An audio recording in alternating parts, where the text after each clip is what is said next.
Saint Thomas, l'apôtre, Saint Thomas, l'apôtre, c'est pour cela que je porte une chasuble rouge qui correspond aussi à la célébration d'aujourd'hui du martyre de la résistance à Portette. Je vous invite à prier pour les hommes, les femmes, les gens qui ont résisté pour défendre la cause de la justice, pour défendre la cause de notre pays, comme Saint Thomas d'abord qui aussi défendu.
Mémoire du maquisard, au porté Noël, tombé avec ses camarades à Portette le 3 juillet 1944. Respectons une minute de silence.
on ne sait pas où encore.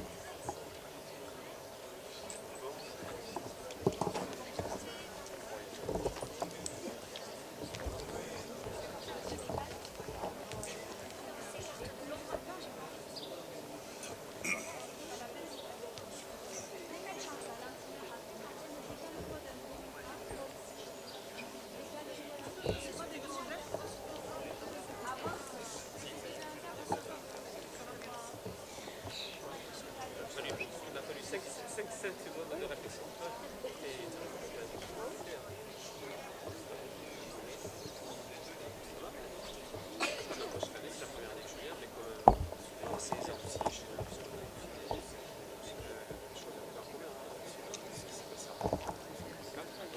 Notre cérémonie la semaine prochaine. Voilà.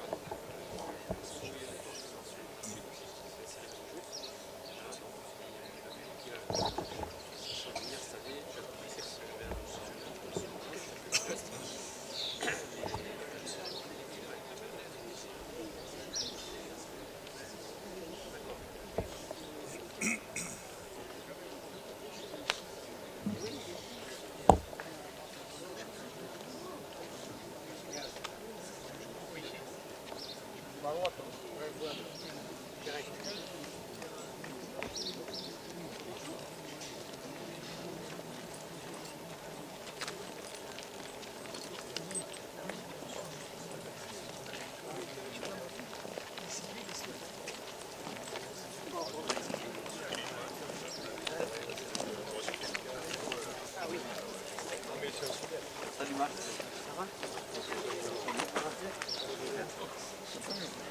On va réserver?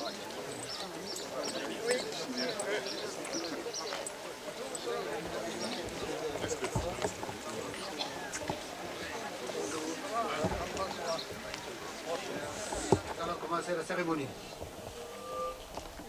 Elle va se décomposer en 3 parties. La première, nous allons rendre les honneurs à tous ces maquisards qui sont morts le 3 juillet 1944 ou fusillés le 6 juillet par l'appel des noms. Ensuite, il y aura le chant des partisans, toujours en leur honneur.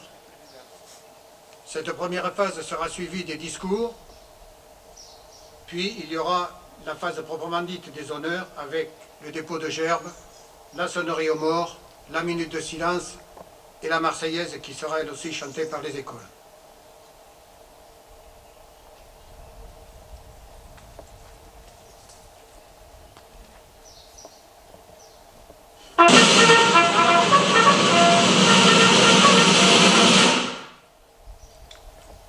Ouvrez le banc.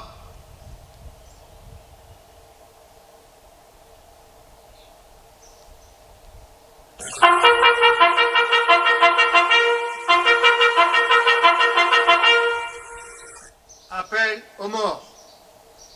Azéma Pierre. Varenne Robert. Baris Roger. Bretonnel Jean. Réjassou Marcel. Bourdier André. Bréchou Bretou Pierre. Bianchi Albert. Castared Marius. Clavé Marcel. Darenne Maurice. Duprat Jean. Durand Georges. Deloy Roland. Dufaux Georges.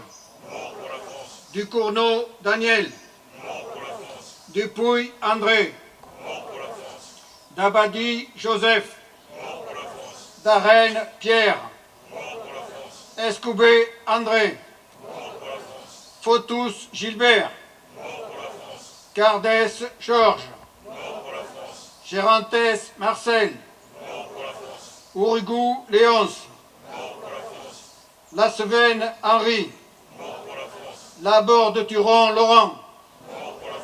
Larouille Félix. Labatte Charles. Langlade Marcel. Lehmann Charles. Duloubet Georges. Caran Jacques. Le Breton Henri. Lafargue Gabriel. Lys Jean, Léon Jean. Maty Jean. Demi-Euré Robert. Miro André. Maury Jean. Méjanel Jean. Missotte Marcel. Mounière Jean. Pauporté Noël. Faisan Georges. Polto Laurent. Raymond Jean. Rudman Marcel. Rouquayrol René. Ricard Roger. Sissori Jean. Wagner Désiré. Palengat Georges. Lastequer Joseph. Mamous Jean. Téchène Alban. Enoch Jean. Bouillac Jean. Corat Daniel. Gramont Jean. Vandreau Arsène. Grand Rémy Jacques. Les victimes civiles. Destillou Jean. Destillou Cécile. Larquier Louis. Montségu François. Dumortier Narcisse. Fermez le banc.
Au repos. Allocution de monsieur le maire de Portet.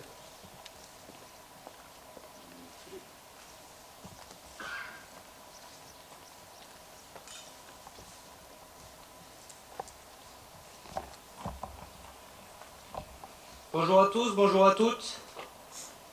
Je voudrais tout d'abord remercier toutes les personnes qui, de par leur présence, rendent vivante cette cérémonie.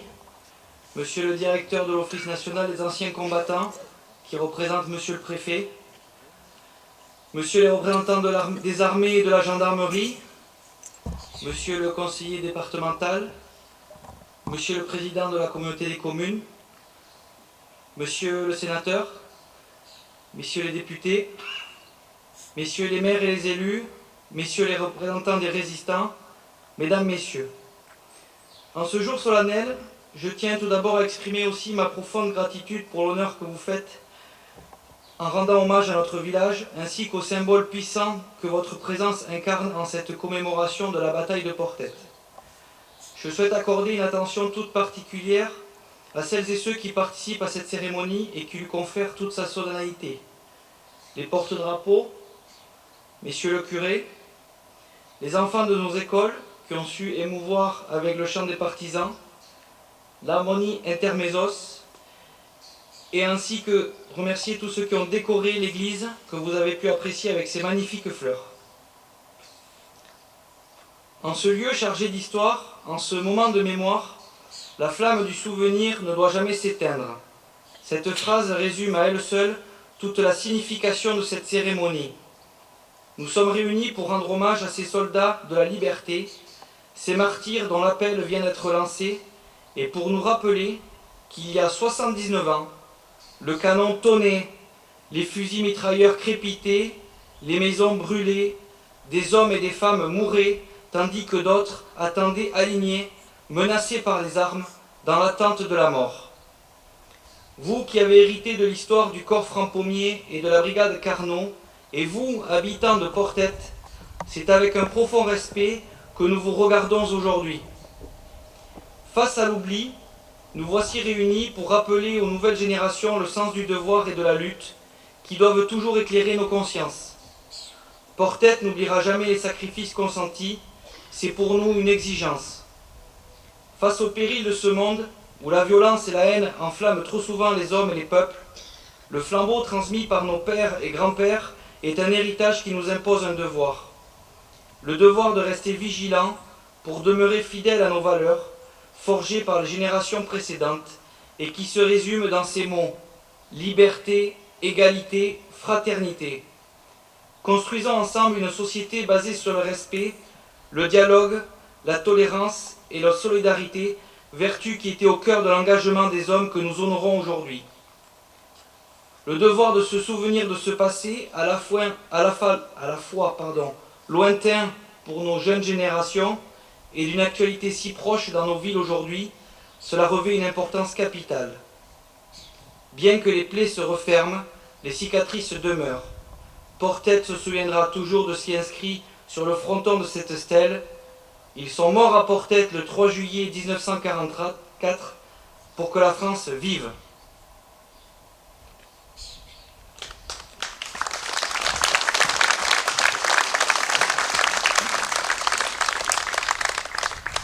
Je te passe la main.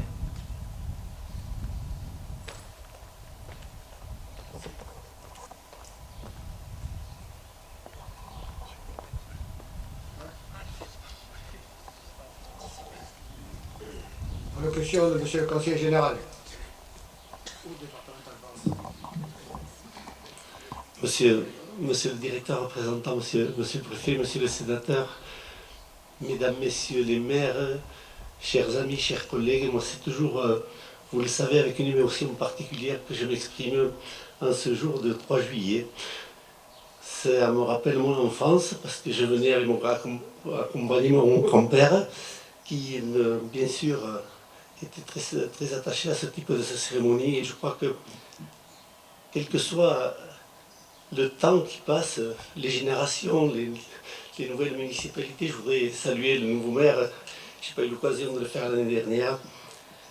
Le village de Portet se souvient, et tous ensemble, nous portons quelque chose d'extrêmement important, saluer la mémoire de celles et ceux qui se sont battus, comme tu l'as évoqué, Benjamin, au sacrifice de leur vie, pour défendre des valeurs auxquelles nous sommes profondément attachés, et au premier des rangs, durant desquels celle de la liberté. Alors ce souvenir, bien sûr, c'est le plus bel des hommages, c'est l'expression d'une reconnaissance qui est extrêmement méritée. Et moi je voudrais vraiment saluer, bien sûr, les porte-drapeaux, et je vous remercie pour votre présence toujours nombreuse. Je remercie les enfants, les enseignants aussi, pour leur participation. Je crois que c'est ensemble, c'est ainsi aussi que l'on porte ces messages dans un contexte extrêmement douloureux, comme nous le vivons ces derniers jours, dans un environnement géopolitique extrêmement sensible. Je crois que nous avons rarement connu dans notre histoire, enfin en tous les cas depuis la Deuxième Guerre mondiale, je crois une tension aussi forte sur le plan international. Et donc nous devons tous collectivement saluer la mémoire de celles et ceux de ces femmes et de ces hommes qui sont morts, qui ont laissé leur vie pour défendre ces valeurs de liberté. Et Et surtout, nous devons participer collectivement à cet effort pour que tous ensemble, nous puissions faire en sorte que la paix puisse perdurer dans notre pays et dans le monde. Je vous remercie.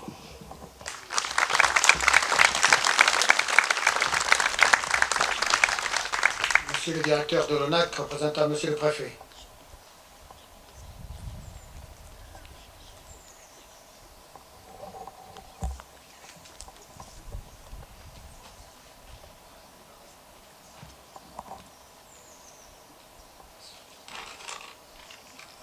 Monsieur le sénateur, Monsieur le conseiller départemental, Monsieur le président de la communauté commune, Monsieur le maire, Messieurs les élus, Mesdames les élus, Messieurs les présidents d'associations et les porte-drapeaux, je vais saluer aussi les enfants de l'école et leurs enseignantes, Mesdames, Messieurs, partout en France, les drames de l'été 44 ont marqué la période charnière entre l'occupation et la libération. Les combats, la répression, les représailles se sont mêlés. La mémoire nationale qui en est conservée reste fragmentée à une juxtaposition de mémoire locale. Cette période, à la fois tragique et glorieuse, est dominée en France par les noms terrifiants des plus grandes tragédies, Oradour, pour le massacre du 10 juin 1944, Tulle, où 99 pendaisons ont eu lieu la veille. Mais aucun département n'a été épargné, car la résistance luttait partout, avec acharnement et conviction. Souvenons-nous également des personnalités suppliciées et assassinées durant la même période. Les ministres de la Troisième République, Jean Zay, le 20 juin 1944, Georges Mandel, le 7, tous deux livrés à la milice par Vichy.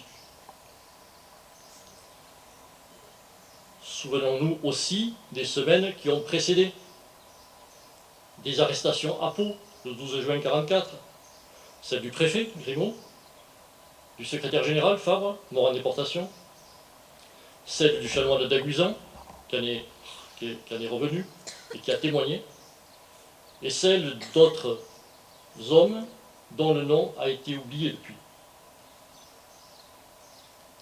Ce matin, comme chaque matin du 3 juillet, depuis des décennies, 24 ans pour ma part, nous commémorons un événement qui a marqué l'histoire de Portet, mais aussi celle de Pau, où les exécutions des résistants capturés ont eu lieu.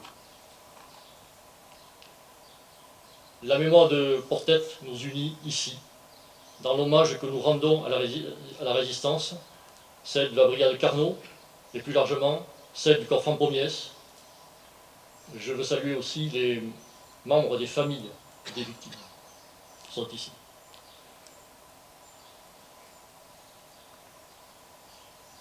Le 8 juillet, le préfet nous rassemblera à Pau autour de la mémoire de Jean Moulin. Nous commémorons le 80e anniversaire de la mort. Au-delà du rappel historique qui fonde la légitimité de cette commémoration, nous devons nous approprier le sens et les questionnements que portent de telles cérémonies. Les deux orateurs précédents l'ont dit. L'utilité de commémorer réside dans la capacité à rapprocher histoire, mémoire au pluriel et présent. Les phénomènes des temps de crise sont porteurs d'enseignement en toutes circonstances. Honorer des résistants n'est pas un acte convenu, ce n'est pas non plus un acte contraint. D'ailleurs, s'il en était ainsi, nous aurions perdu notre foi dans la République et failli à nos responsabilités. Cette cérémonie, comme celle du 15 juin à Hydron, et les prochaines à Monassuth, à Guerressouille, à Morlas, donne l'opportunité et le devoir de rappeler l'importance de refuser des modes de comportement, de raisonnement, qui, mis insidieusement bout à bout, contestent, sapent, puis détruisent l'essence même d'un régime démocratique. Le renoncement et l'indifférence peuvent s'allier pour laisser aboutir le pire. L'engagement et le courage même de quelques-uns, concrétise l'aspiration à la liberté et à l'humanité. C'est le message des résistants. C'est le sens de cette commémoration. Le 3 juillet 1944, l'histoire tragique de la Seconde Guerre mondiale a confié à la commune de Portet un héritage qui, plus que jamais, sert à tous. Je vous remercie.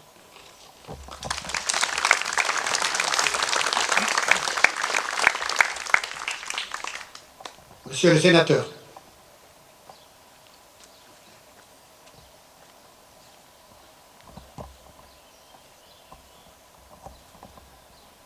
Monsieur le directeur, en vous remerciant de me permettre de parler après vous qui représentez Monsieur le préfet, Monsieur le maire, cher Benjamin, Monsieur le vice-président du conseil départemental, cher Charles, Messieurs les maires, Mesdames et Messieurs les élus, Mesdames, Messieurs les porte-drapeaux, Mesdames, Messieurs.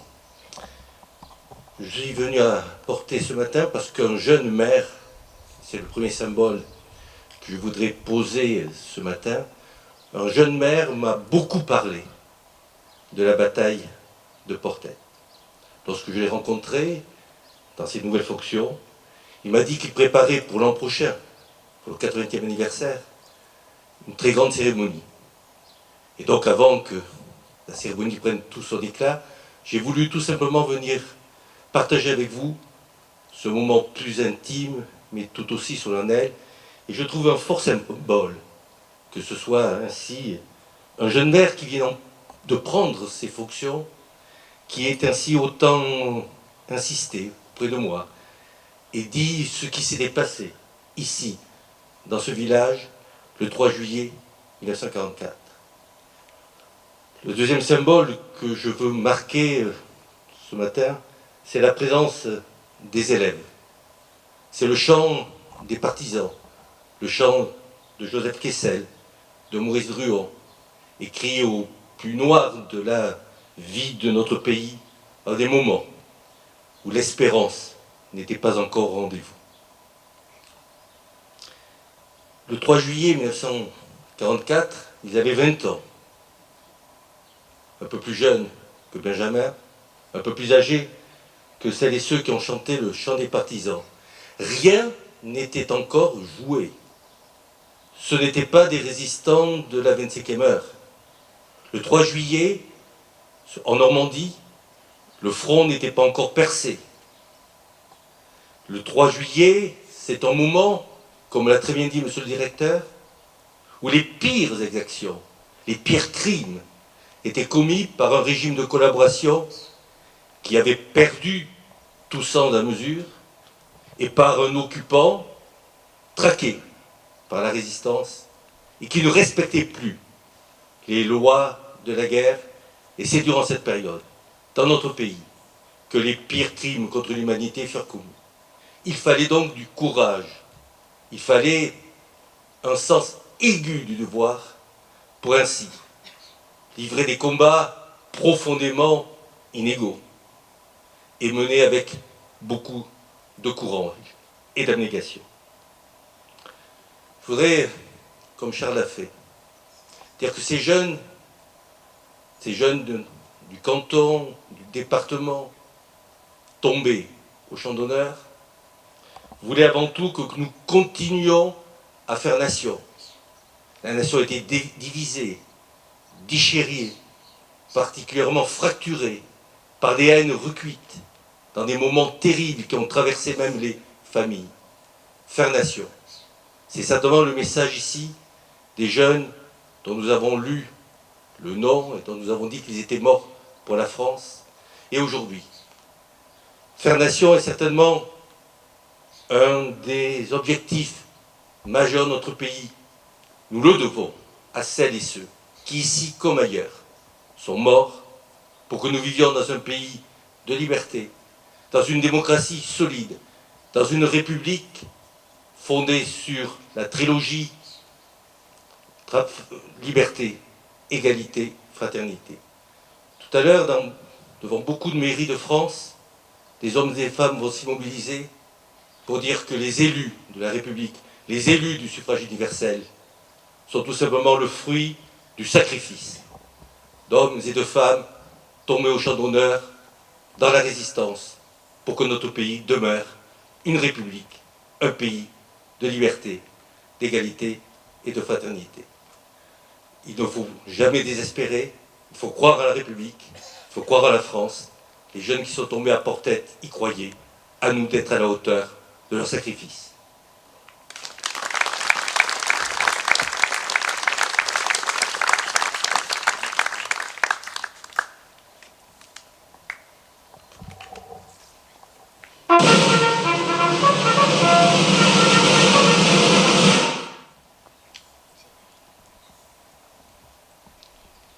Dépôt de gerbes.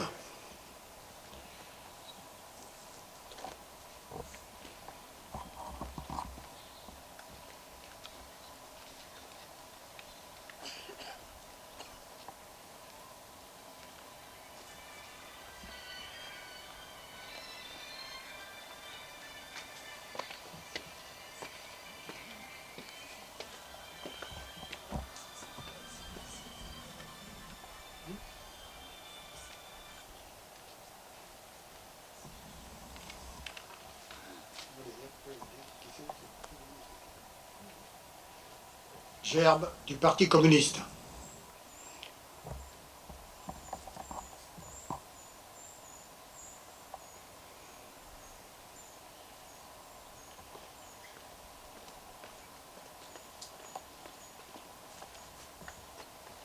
Dépôt de la gerbe officielle.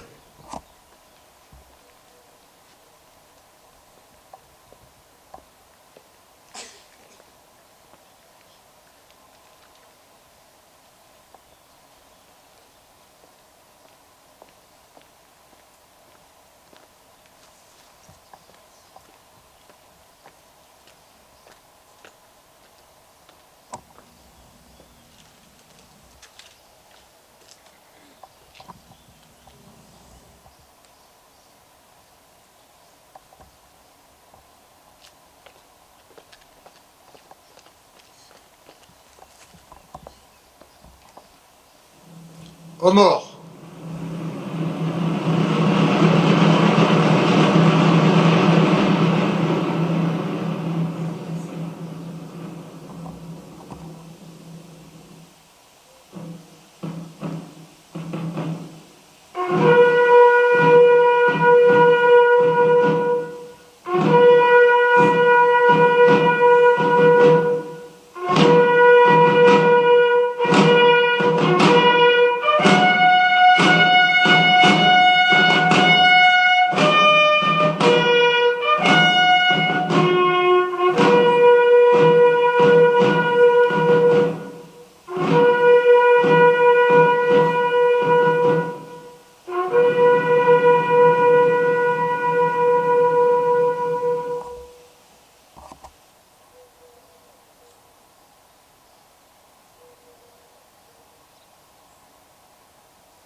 La cérémonie est terminée. Nous allons maintenant remercier les porte-drapeaux et les acteurs de cette cérémonie. Pour les drapeaux au repos.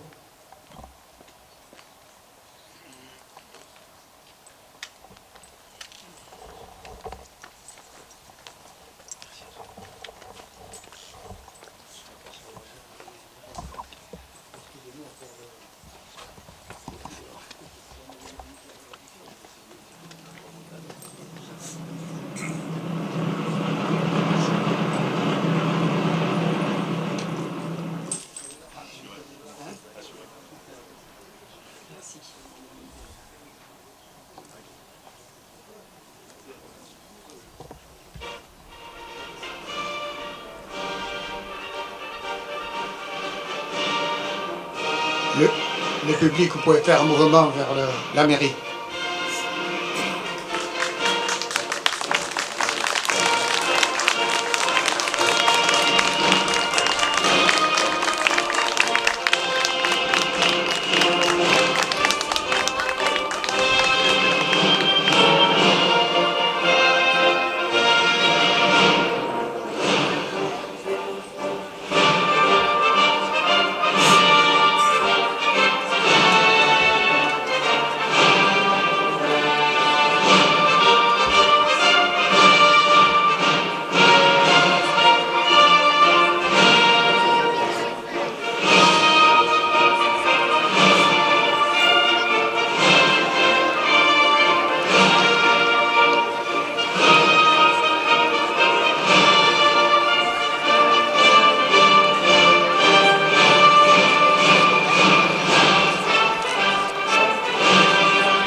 On a pas mes enfants, on a pas ça.